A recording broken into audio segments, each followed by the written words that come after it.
오늘의 주요 뉴스입니다. 검찰이 직권남용 등의 혐의로 이재명 경기지사를 재판에 넘기고 부인 김혜경 씨는 기소하지 않기로 했습니다. 어제 긴급회의를 열고 징계 여부를 논의한 더불어민주당은 오늘 공식 입장을 발표할 예정입니다. 낙하산 인사 논란을 빚은 오영식 코레일 사장이 KTX 탈선 등 최근 잇따른 철도 사고에 대한 책임을 지고 전격 사퇴했습니다. 국회에서 열린 긴급 현안 질의에서는 여야 간 막말과 고성이 난무해 난장판을 방불케 했습니다. 남북이 오늘 군사합의에 따라 시범 철수한 전방 감시 초소 GP에 대한 상호 현장 검증을 합니다. 오전에는 우리가 북측 초소를, 오후엔 북측이 우리 초소 철수 현장을 방문 조사합니다. 중국이 미국산 자동차에 대한 관세를 기존 40%에서 15%로 낮추기로 했다고 월스트리트 저널이 보도했습니다. 트럼프 대통령도 매우 생산적인 대화가 진행 중이며 일부 중대 발표들이 기다리고 있다고 언급해 미중 무역 협상에 긍정적인 전망이 나오고 있습니다.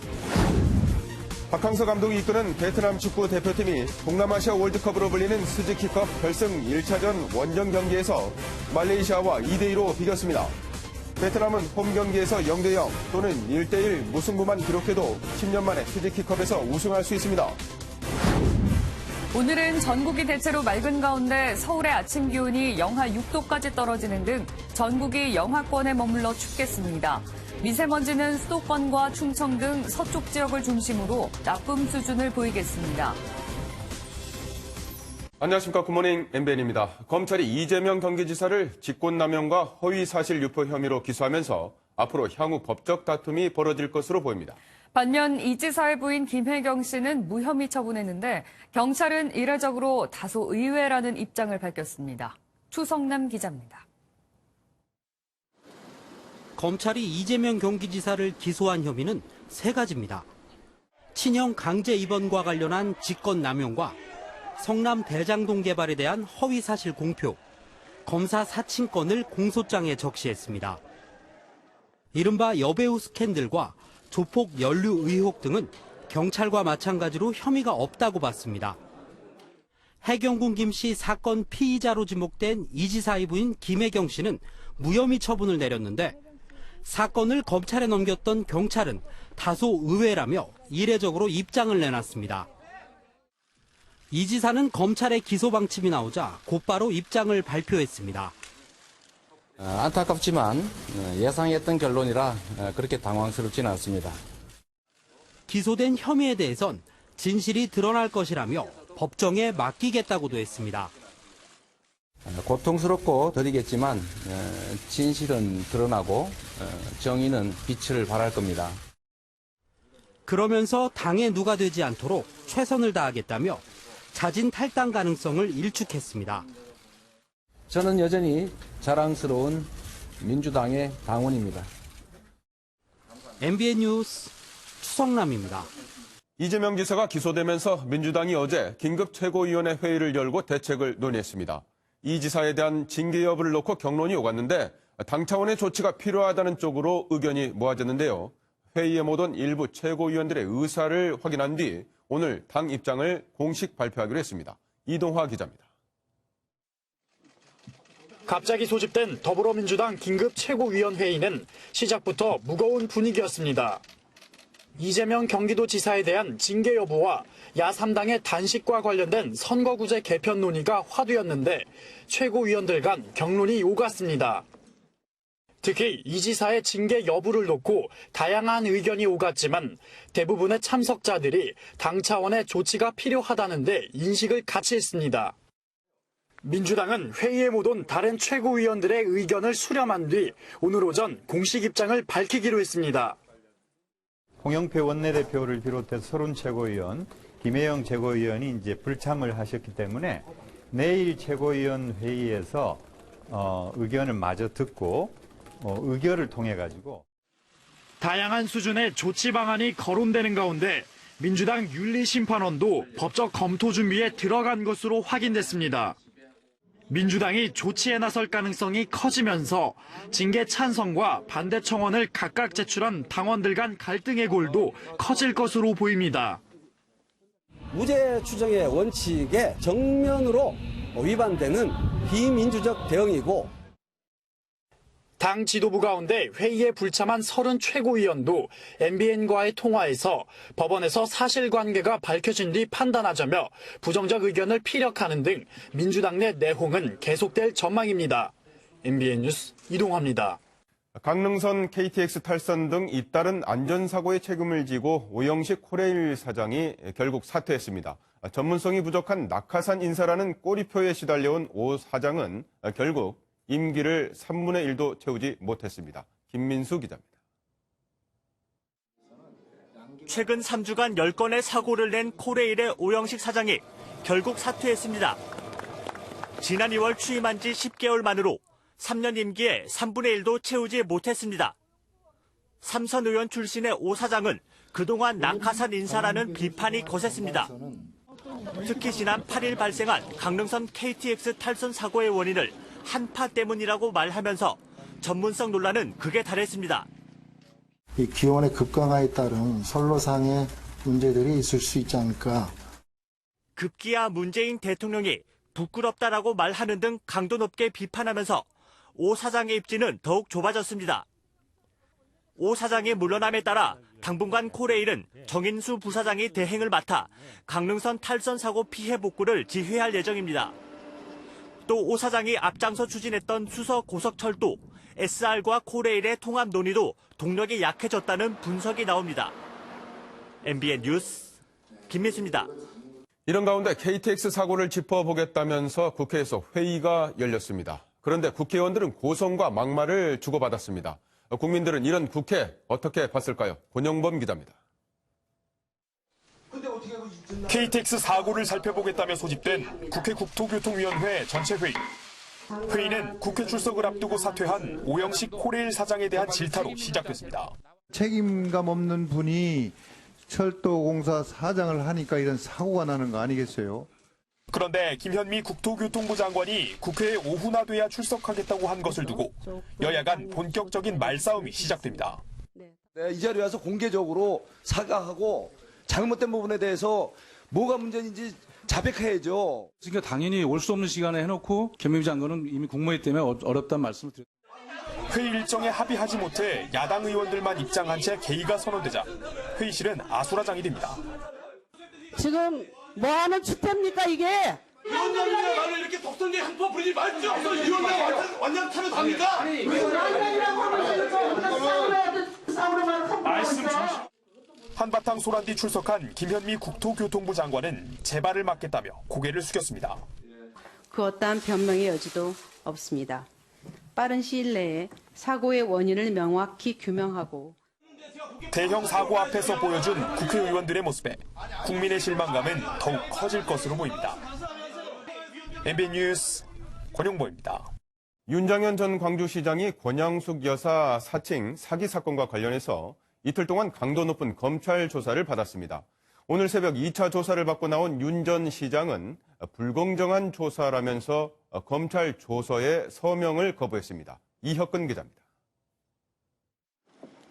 어제 오전 검찰에 출석할 때만 해도 윤장현 전 광주시장은 수사에 협조할 뜻을 내비쳤습니다.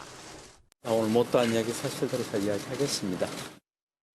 하지만 오늘 새벽 조사를 마치고는 공직선거법 위반 혐의에 대해 검찰 조사 과정이 불공정하다고 판단해 조서에 날인하지 않았다고 말했습니다. 권양숙 여사를 사칭한 김모 씨에게 빌려준 4억 5천만 원과 6.13 지방선거 공천과의 연관성을 부인한 겁니다. 김 씨와 주고받은 문자 메시지도 대가성 없는 덕담 수준이었다고 반박했습니다. 단락적으로 보면 함정 의심을 할 수는 있어요. 근데 전체적 흐름으로 보면 의례적인 덕담 수준이었습니다. 하지만 검찰은 윤 전 시장이 공천 대가로 김 씨에게 돈을 빌려준 것으로 의심하고 있습니다. 검찰은 6.13 지방선거 공소시효가 내일 끝나는 만큼 추가 조사 없이 윤 전 시장을 재판에 넘길지 결정할 방침입니다. MBN 뉴스 이혁근입니다. 남북이 오늘 오전 전방 감시초소 지피 철거 작업에 대한 사고 검증에 들어갑니다. 정전협정 체결 이후 남북이 비무장지대 내 설치된 감시초소를 서로 방문하는 건 이번이 처음입니다. 보도에 장명훈 기자입니다. 상호 검증 작업은 오늘 오전과 오후로 나눠서 진행됩니다. 오전에는 우리 측이 북측의 GP 철거 현장을, 오후에는 북측이 우리 측 현장을 확인합니다. 1953년 6월 정전협정 체결 이후 비무장지대 내 설치된 감시초소를 남북이 상호 방문하는 건 이번이 처음입니다. 지난 9월 평양 공동선언 남북군사합의서에 따라 철수하기로 한 전방 감시초소는 모두 11곳.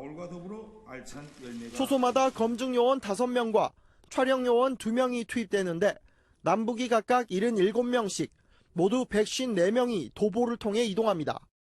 검증은 감시초소 시설물이 복구될 수 없을 정도로 완전히 파괴됐는지 군사시설로 기능을 상실했는지에 중점을 두고 진행됩니다.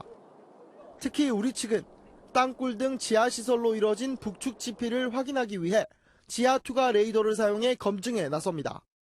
국방부는 오늘 상호 검증이 끝나는 대로 검증 결과를 설명할 예정입니다. MBN 뉴스 장명훈입니다. 북한이 지난해 2월 김정은 국무위원장의 이복형인 김정남 암살 사건에 베트남 여성을 끌어들인 것에 대해서 베트남 정부에 비공식적으로 사과한 것으로 알려졌습니다. 베트남의 외교적 압박을 고려해서 사과한 것으로 보이는데 김정남 암살의 배후라는 걸 인정한 것으로도 볼 수 있어 논란이 예상됩니다. 최형규 기자입니다. 지난해 2월 말레이시아 쿠알라룸푸르 공항에서 김정남을 공격한 건 베트남 국적의 도안티 흐엉과 인도네시아 국적 시티 아이샤. 이들을 포섭한 건 북한 국적의 남성 4명이었고 이 중 1명이 리옹 전 베트남 주재 북한 대사의 아들 리지연이었습니다. 북한인이 김정남 암살에 베트남 여성을 끌어들인 것에 대해 최근 북한이 베트남 정부에 비공식적으로 사과한 것으로 알려졌습니다. 베트남 현지의 외교 소식통은 북한이 김정남 암살 사건에 베트남 여성을 끌어들인 데 대해 비공식적으로 유감을 표명한 것으로 들었다고 말했습니다. 사건 당시 베트남 정부는 북한 대사의 아들이 자국민을 암살 사건에 연루시키자 외교 단절까지 언급하며 강하게 반발했고 이에 압박감을 느낀 북한이 사과를 한 것으로 보입니다. 지난달 리용호 북한 외무상이 베트남을 방문한 것도 비공식 사과 후 양국 관계를 정상화하겠다는 뜻으로 풀이됩니다. 하지만 비공식 사과라 해도 북한이 김정남 암살의 배후라는 점을 스스로 인정한 것으로도 볼 수 있어 앞으로 논란이 예상됩니다. MBN 뉴스 최영규입니다. 청와대가 김정은 위원장의 연내 답방에 대해 한 발 물러서면서 속도 조절에 나섰지만 뒷말이 무성합니다. 답방 무산 배경으로 북한이 결단력 없는 우리 정부에 화가 난 것이라는 주장까지 나왔습니다. 오지혜 기자입니다. 김종대 정의당 의원은 한 라디오 방송에 출연해 지난달 금강산에서 북측 인사를 만나 들었다면서 북한이 우리 정부에 화가 난 것 같다고 밝혔습니다. 김 의원은 당시 북측 인사가 김정은 위원장이 서울을 가면 어떤 의미가 있느냐고 물었다며 답방 효과에 대해 간을 보는 듯한 느낌이었다고 설명했습니다. 또 개성공단이나 금강산 관광 정상화는 남측의 결심에 달렸다며 불만을 숨기지 않았다고 덧붙였습니다. 문재인 정부에 화가 많이 나 있더라고요. 별다른 행동이 없으니까 왜 이렇게 답답하냐, 결단력이 없냐, 이런 얘기를 아주 거침없이 하더라고요. 반면 김 위원장의 중국 깜짝 방문 사례처럼 연내 답방 가능성은 아직 남아있다는 주장도 나왔습니다. 정부는 2차 북미 정상회담 전 답방 성사를 기대하며 일단 내년 초까지 기다려보자는 입장입니다. 답을 기다리고 있습니다만 북한과 미국 간의 정상회담에 앞서서 이 남북 정상회담이 어떤 징검다리, 디딤돌 역할을 해주는 그런 측면의 의미가 상당히 크다. 이처럼 북측의 침묵으로 답방 시점은 불투명하지만 어제 산림을 시작으로 보건의료와 체육회담 등 남북 협력 사업은 활발하게 이어지고 있습니다. 통일부는 남북철도 도로 연결 착공식 역시 북한과 조속히 협의해 연내 계획을 구체화하겠다고 밝혔습니다. MBN 뉴스 오지혜입니다. 음주 단속에 걸린 남성이 대리기사를 불러 집으로 가던 길에 또다시 운전대를 잡았다가 하루에 2번이나 적발됐습니다. 그런데 대리기사를 폭행까지 했다고 합니다. 박상호 기자입니다. 지하주차장으로 검은색 승용차가 들어옵니다. 조수석에서 내린 남성이 다짜고짜 차를 몰고 온 대리운전 기사의 얼굴을 때립니다. 시비를 벌이다 운전석에 올라타더니 말리는 기사를 밀치고 문을 연 채 가버립니다. 술에 취한 상태로 운전대를 잡은 남성은 이곳 지하 2층 주차장에서 지하 3층까지 100여 미터를 직접 몰고 갔습니다. 대리기사가 건물 엘리베이터까지 따라 들어와 경찰에 신고하자 또다시 폭행을 가합니다. 가까운 거리인데 왜 10,000원이냐, 못 준다, 쌍욕도 좀 하시고 폭행으로까지 이어졌죠. 출동한 경찰이 신원을 확인했더니 불과 1시간 전에 고속도로에서 음주운전을 하다 적발된 치과 의사였습니다. 첫 적발 당시 혈중 알코올 농도는 0.191%, 두 번째도 0.182%로 모두 면허 취소 수준이었습니다. 2차 적발이 된 뒤에도 전혀 반성의 기미를 보이지 않습니다. 경찰은 음주운전 2건의 폭행 협의를 더해 구속영장 신청을 검토하고 있습니다. MBN 뉴스 박상호입니다. 서울 강남의 재건축 사업을 따려고 현대와 롯데, 대우 등 대형 건설사들이 조합원에게 불법 금품 로비를 한 것으로 드러났습니다.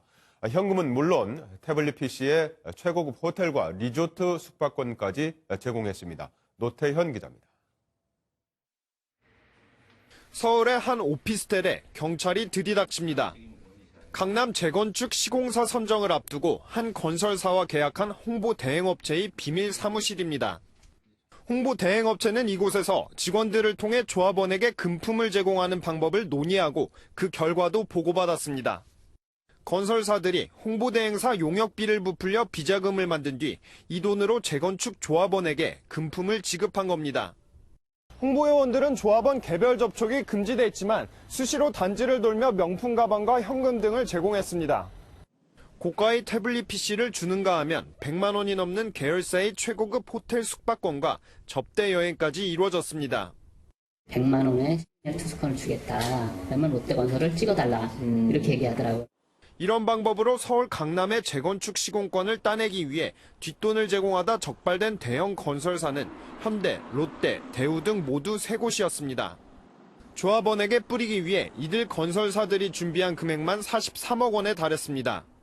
각 건설사들은 특정 홍보 대행업체를 계속해서 활용해 오는 걸로 확인이 되었는데 나중에 문제가 되더라도 홍보 대행업체에서 전적으로 책임지는 속칭 이제 꼬리 자르기가 가능한 업체.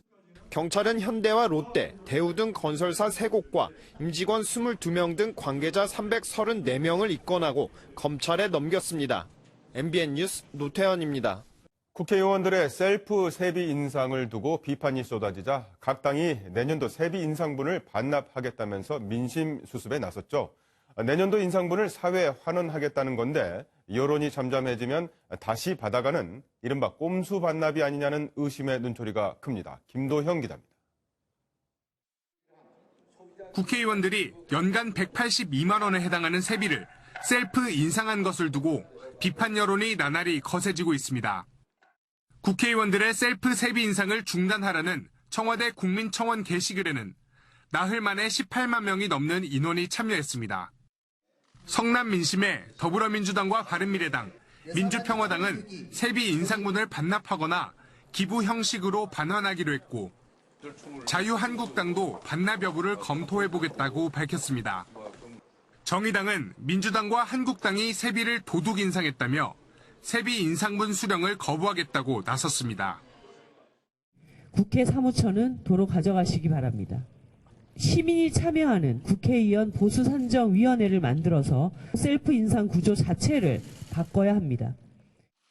각 당의 민심 달래기에도 여론은 싸늘합니다. 이제 와서 선심 쓰듯 기부나 사회 환원이라는 말로 수습하려는 건 진정성이 없다는 겁니다. 또 내년도 세비 인상분만 반납하고 여론이 잠잠해지면 그 이후엔 그대로 받아가는 꼼수 반납이 아니냐는 지적도 나옵니다.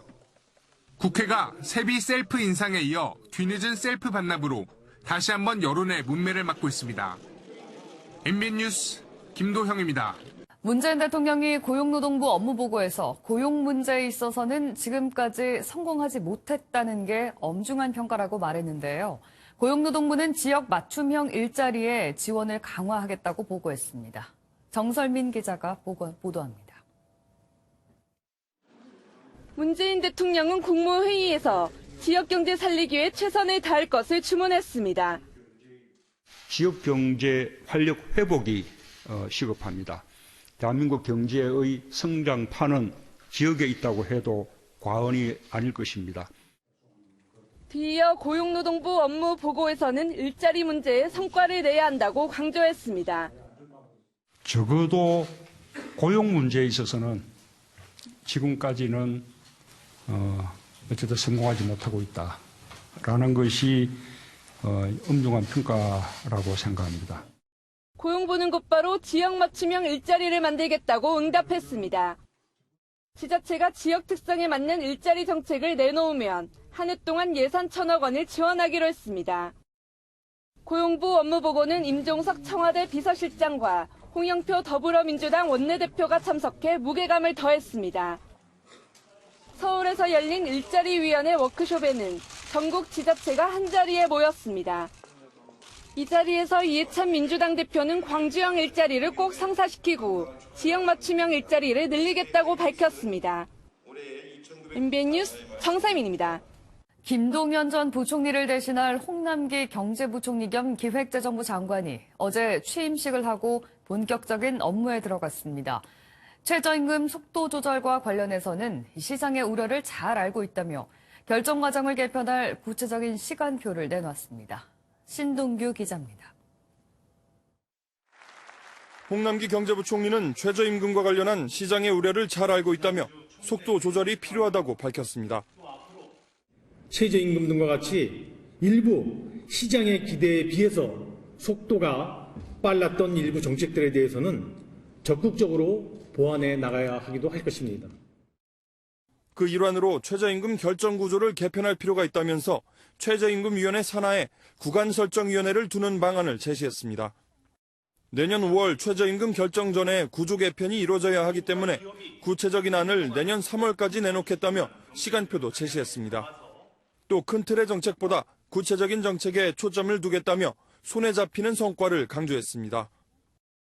알맹이는 없으면서 포장만 바꾸는 정책 같은 것은 이제 그만두도록 합시다. 팍팍한 국민 생활에 실제 변화를 가져오는. 한편 청와대 김수현 정책실장과는 매주 금요일 고정적으로 만나려 한다며 청와대와의 소통 강화 의지도 밝혔습니다. MBN 뉴스 신동규입니다. 쌍둥이 자매의 시험 문제 유출 사건을 계기로 교육부가 사립교원에 대한 처벌 기준을 국공립 수준으로 강화하겠다고 밝혔습니다. 사립유치원 사태로 떨어진 신뢰를 회복할 수 있을까요? 엄혜림 기자가 보도합니다. 쌍둥이 딸에게 시험 문제를 유출해 구속 기소된 숙명여고 전 교무부장. 사립학교 교원에 대한 징계권이 교육부나 교육청이 아닌 사립학교 재단에 있기 때문입니다. 교육부는 내년부터 사립학교 교원 징계 기준을 국공립과 각계에 적용하는 방안을 추진할 계획입니다. 솜방망이 처벌 논란을 애초에 차단해 바닥에 떨어진 교육 분야 신뢰를 회복하기 위해서입니다. 공정한 학교 현장을, 교육 현장을 만드는 것이 이제 국민 신뢰를 높이는 가장 중요한 핵심적인 과제다. 또 유치원은 물론 초중 고등학교, 대학의 감사 결과를 모두 실명으로 공개합니다. 이런 가운데 지난주 본회의 안건 상정조차 무산된 유치원 3법을 놓고 여당이 최후 통첩을 날렸습니다. 홍영표 더불어민주당 원내대표는 기자간담회에서 이달 말까지 한국당을 설득해보고 안 되면 패스트트랙을 쓰겠다고 말했습니다. 신속처리 법안으로 지정되면 계류기간이 330일이 지날 경우 본회의에 자동 상정됩니다. 그러면서 패스트트랙으로 처리될 경우 강력한 처벌 조항을 넣은 법으로 처리할 것이라며 한유총은 조심해야 한다. 로비에서 막겠다는데 나중에 후회할 것이라고 강조했습니다. MBN 뉴스 엄혜림입니다. 지난달 국회가 의료용 대마를 허용하도록 법을 개정했는데요. 환자들은 여전히 걱정이 큽니다. 의료용 대마를 공급하는 정부안이 지나치게 복잡하고 엄격하기 때문이라는데요. 배준우 기자가 들어봤습니다. 환자와 가족들은 정부의 의료용 대마 공급 방안이 지나치게 절차가 복잡하다고 하소연합니다. 먼저 진단서와 대체 치료 수단이 없는 질병이란 의사소견이 있어야 식약처장의 대마 취급 승인을 받을 수 있습니다.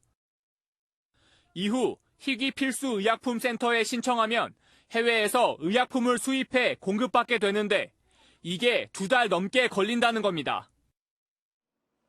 난치성 뇌 질환은 치료 시기가 중요한데 이런 식으로 공급받다간 자칫 치료에 차질을 빚을 수 있다는 게 걱정입니다. 이 과정도 너무 복잡할 뿐만 아니라 일단 시간이 너무 오래 걸리는 게 제일 안타까워요. 특히 환자들은 굳이 희귀 필수 의약품 센터를 통할 필요 없이 의료기관에서 바로 처방받을 수 있도록 해달라고 요구하고 있습니다.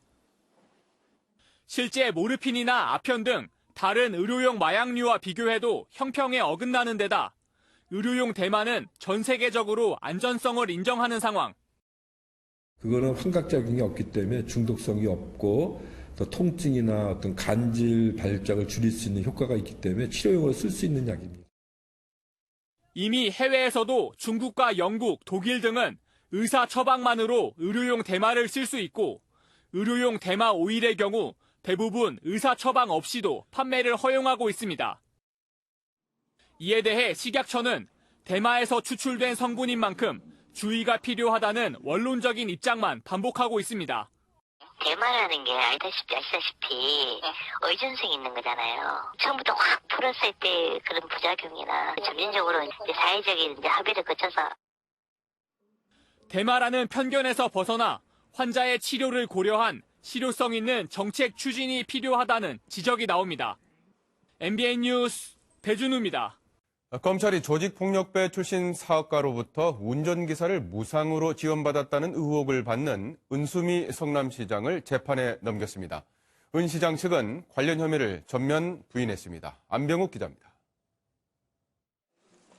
성남 지역 조직폭력배 출신 사업가 이모 씨로부터 운전기사와 차량을 무상으로 제공받은 의혹을 받아온 은수미 성남시장.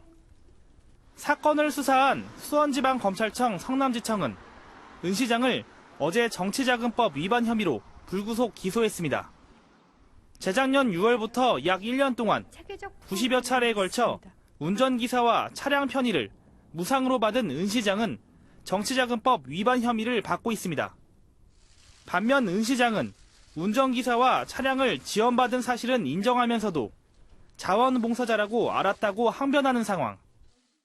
관계기관의 조사와 수사에 대해서도 성실히 협조하여 당당하게 결백을 밝히고 검찰의 기소에 대해 은 시장 측은 기소된 이상 법원 재판에 성실히 임하고 재판 기일에 직접 참석해 떳떳하게 진술할 예정이라고 밝혔습니다.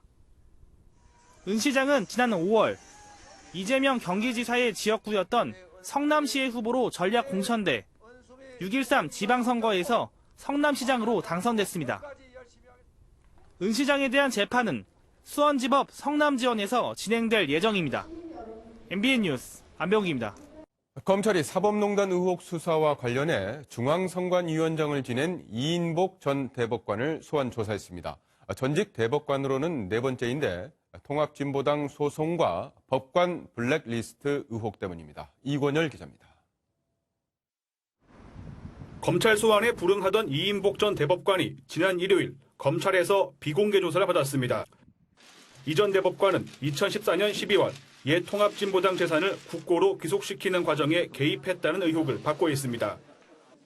검찰은 이 전 대법관이 중앙선거관리위원장을 겸임하면서 법원 행정처와 선관위의 연결고리 역할을 한 것으로 보고 있습니다.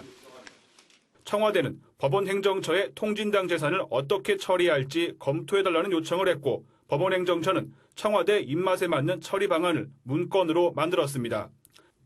이 문건은 이 전 대법관을 통해 선관위에 전달됐고 선관위는 문건 내용대로 소송을 진행했습니다. 이 전 대법관은 문건을 단순 참고용으로 선관위에 전달했다고 해명한 것으로 전해졌습니다. 이 전 대법관은 사법부 법관 블랙리스트를 덮었다는 의심도 사고 있습니다. 지난해 4월 이 전 대법관은 블랙리스트 논란 진상조사를 하고도 블랙리스트 존재 가능성은 부인했습니다. 여기에 대해 이전 대법관은 블랙리스트 자료를 제대로 제출받지 못했다는 설명을 했다고 검찰 관계자는 밝혔습니다. 검찰은 이전 대법관이 단순 참고인이 아닌 주요 수사 대상자라고 말해 피의자로 전환될 가능성을 배제하지 않았습니다. MBN 뉴스 이권열입니다.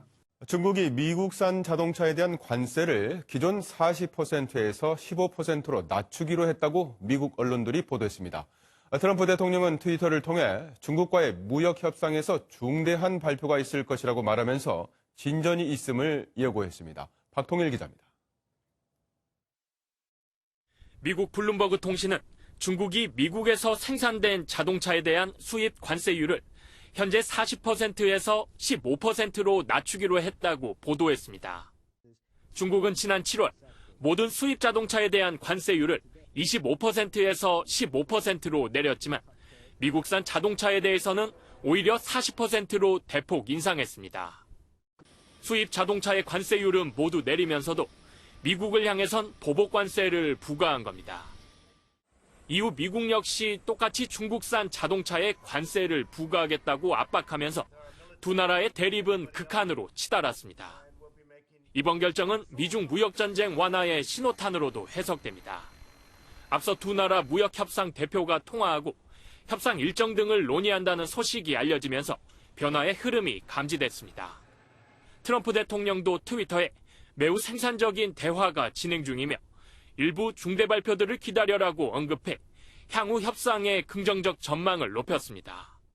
최근 멍완저우 화웨이 부회장의 체포로 많은 우려를 낳았던 미중 무역전쟁의 불확실성이 이번 합의를 시작으로 해결의 실마리를 찾아갈지 주목됩니다.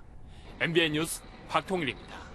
서울 강남의 재건축은 걸려있는 돈이 워낙 크다 보니 조합 내부의 갈등도 적지 않은데요. 재건축이 거의 끝나서 곧 입주를 앞두고 있는데도 공사비 등을 둘러싸고 분쟁이 이어지는 곳도 있습니다. 고정수 기자입니다.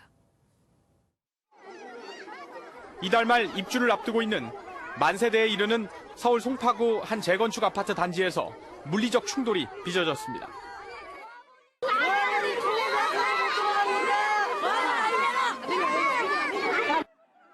현 재건축 조합장의 해임 여부를 놓고 기존 조합 측과 여기서 분리된 입주자 협의회 간 분쟁이 발생한 겁니다. 갈등이 심화된 나머지 현 아파트 조합장의 퇴진을 촉구하는 임시총회가 불과 몇 미터 떨어진 곳에선 반대 집회가 열렸습니다. 뇌물을 받은 전 조합장이 실형을 받고 물러난 뒤 새로 뽑힌 조합장마저 공사비 증액을 임의로 결정했다는 이유 등으로 입주자 협의회가 조합장 해임을 요구하고 나선 겁니다. 계속적인 소송으로 조합 사업비 증가, 중공 지연, 사기 분양업자 창궐 등의 문제를 야기했습니다. 반면 조합 측은 입주자 협의회야말로 이미 합의해놓고 뒤늦게 문제를 삼고 있다고 반박했습니다.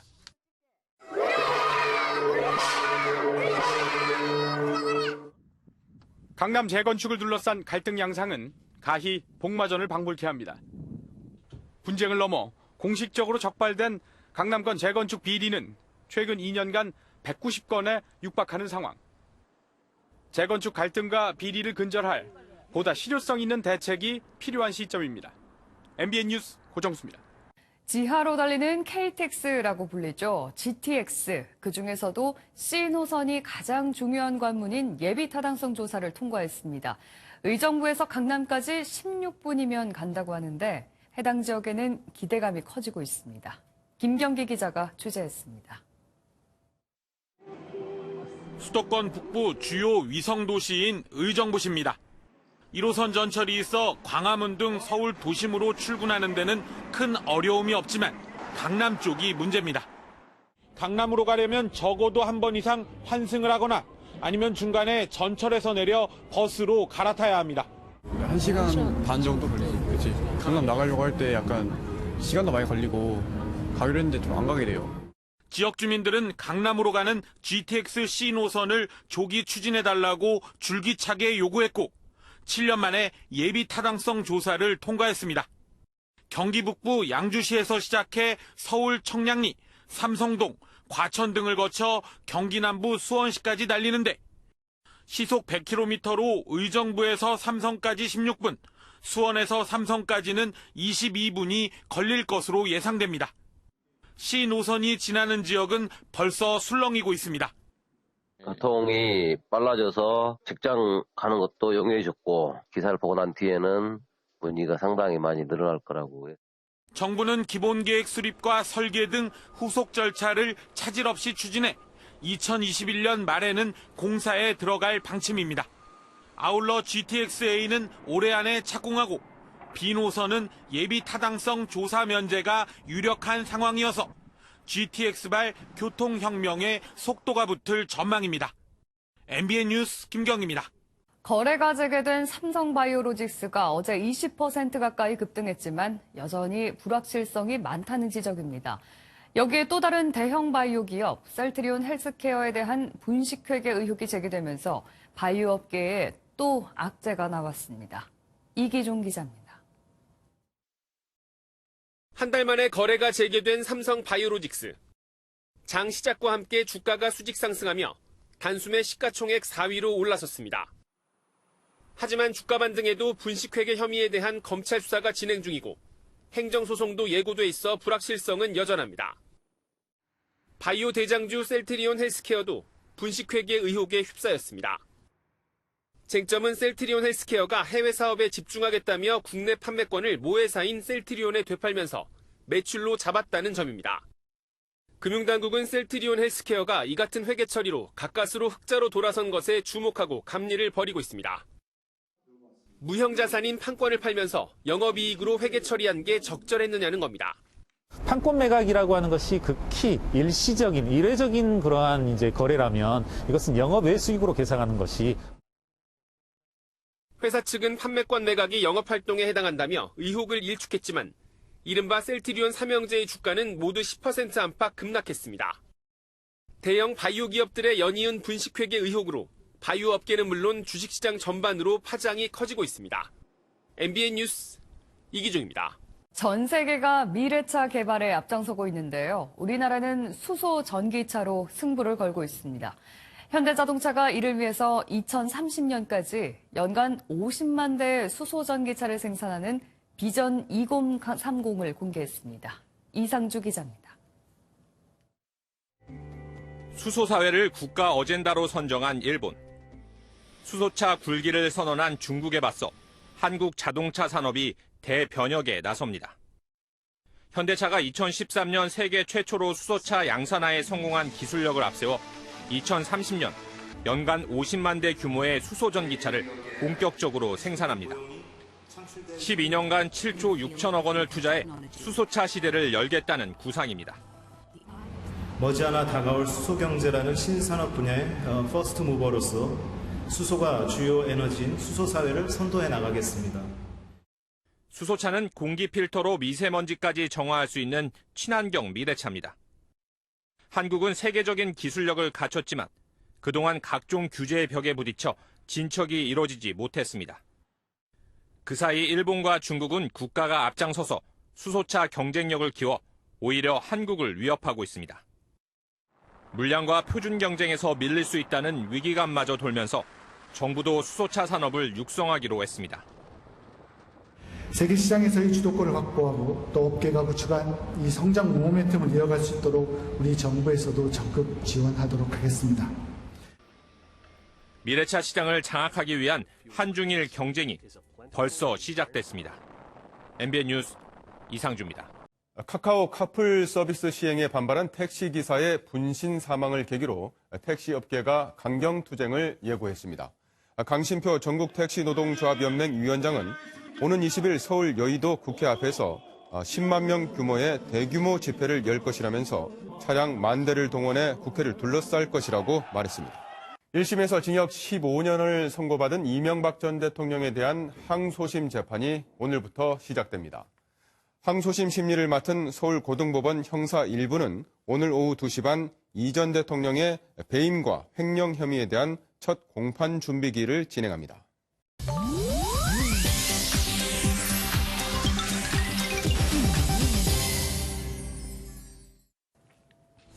인터넷상에선 어떤 소식들이 화제일지 살펴봅니다. 인터넷 와글와글입니다.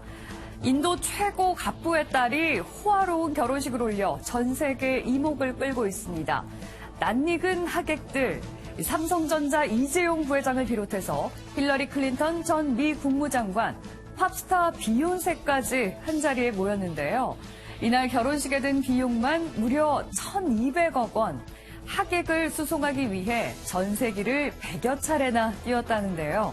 외신들은 세계에서 가장 비싼 결혼식 중 하나라고 꼬집기도 했습니다. 피해자를 80여 차례나 찌르는 등 잔혹하게 살해를 저지른 강서구 PC방 살인 사건의 용의자 김성수가 당시 심신미약 상태였다는 주장이 인정되지 않았습니다. 김성수는 경찰 조사 과정에서 우울증 진단서를 제출해 심신미약 상태를 인정받으려 한다며 국민들의 공분을 사는데요. 이를 계기로 일명 김성수법이 국회 본회의를 통과해 심신미약에 대해 기존 의무적에서 이제부턴 임의적으로 감경할 수 있도록 강화됐습니다. 이와 더불어 음주운전 교통사고에 대한 처벌도 강화돼서 피해자를 사망에 이르게 한 경우에는 최고 무기징역형까지 가능해졌습니다.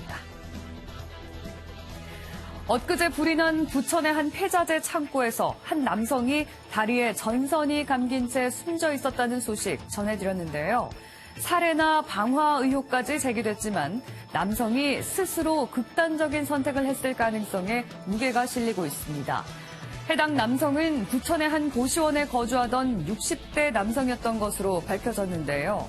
8년 전부터 가족과 연락이 두절된 채 고시원에서 홀로 거주하던 남성은 수차례 스스로 목숨을 끊으려 했던 것으로 확인됐습니다. 경찰은 남성이 신변을 비관해서 스스로 목숨을 끊은 것으로 보고 가족을 찾고 있다고 전했습니다. 서울 강남구의 15층 오피스텔이 붕괴 위험에 노출돼서 입주자 퇴거 조치가 내려졌습니다. 1991년에 지어진 이 건물은 중앙 기둥의 단면이 20% 이상 부서지는 등 기둥 내 철근 등에서 문제가 발견되는데요. 서울시는 전문가 점검 결과 건물이 안전진단 최하 등급인 2등급으로 추정돼 건물 주변을 보강하는 등 긴급 조치를 했다고 설명했습니다. 어제 저녁 현장을 찾은 박원순 서울시장은 모든 사고엔 징후가 있기 마련인 만큼 모든 건축물과 시설물에 대해 언제든지 신고할 수 있는 시스템을 만드는 게 중요하다고 강조했습니다. 인터넷 마글마글이었습니다. 다음은 화재 영상입니다. 두꺼운 양말을 신어도 발이 시린 겨울. 이에 경찰견도 월동 준비에 들어갔습니다. 부츠를 신고 일어나는 경찰견 한 마리. 어째 걸음걸이가 이상한데요. 어기적. 부츠 신은 발이 영 어색한 모양입니다. 하지만 경찰과 함께 조금씩 적응해 나가는데요. 근데 이렇게 해서 도둑 잡으러 갈 수 있을까요? 익숙해지려면 시간이 좀 걸릴 것 같네요. 요즘 곳곳에 보이는 트리들로 연말 분위기가 물씬 나는데요. 여기 좀 특별한 곳에 위치한 트리가 있습니다. 도로 한가운데가 무언가로 덮여 있습니다. 이 아래엔 싱크홀이 있기 때문인데요. 하지만 얼마 뒤 이곳은 크리스마스 트리의 차지가 됐습니다. 싱크홀에 무언가를 넣어 막으면 더 넓어지는 걸 방지할 수 있다는데요. 이에 한 시민이 낸 아이디어라고요. 싱크홀도 막고 크리스마스 분위기도 내고 일석이조네요. 이번엔 막지 않아도 되는 것을 막아버린 강아지들이 있습니다. 이날은 지각해도 좀 봐주셔야겠는데요. 미국의 한 고속도로. 한 무리의 강아지들이 도로 위에 출몰했습니다. 이 때문에 뒤쪽으론 차들이 밀리기 시작하는데요. 하필이면 이때가 출근 시간이었다고요. 하지만 누구 하나 서두르거나 재촉하는 이 없이 강아지들을 기다려주는데요. 덕분에 사고 없이 소동은 마무리됐답니다. 지금까지 굿모닝 월드였습니다. 오늘 출근길 옷깃을 여미셔야겠습니다. 어제보다 기온이 떨어졌습니다. 현재 서울의 기온이 영하 4.4도로 출발하고 있는데요. 한낮에는 2도 선에 머물면서 평년 기온을 2도에서 4도가량 밑돌겠습니다. 이후 내일은 북서쪽에서 기압골이 통과하고 나면 찬 공기가 유입되겠습니다. 여기에 찬바람까지 불면서 모레 아침에는 영하 8도까지 떨어지겠습니다. 체감온도는 이보다 더 낮겠습니다. 오늘 경기 남부와 대전, 세종과 충북에서는 종일 공기가 탁하겠습니다. 그 밖에 영서에서는 오전과 밤에 서울과 경기 북부, 충남과 전북에서는 오전에 나쁨 수준이 예상됩니다. 지금 호남 서해안에서는 눈발이 날리는 곳이 있습니다. 충북과 경북에서는 안개도 짙게 드리워져 있습니다. 오늘 내륙지방은 대체로 맑겠습니다. 수도권의 대기는 건조하겠습니다. 제주도에서는 아침까지 비나 눈이 조금 더 내린 뒤 그치겠습니다. 해안가를 따라서는 바람이 강하게 불겠습니다. 오늘 아침 어제 내린 눈이 얼어 도로가 미끄러운 곳이 많아 주의하셔야겠습니다. 이 시각 춘천의 기온은 영하 5.2도, 안동은 영하 5.8도를 가리키고 있습니다. 한낮에는 서울 2도, 춘천 3도, 청주 3도, 대전 4도로 어제와 비슷하거나 조금 낮겠습니다. 내일은 중부지방을 중심으로 눈이 또 내리겠습니다. 날씨였습니다.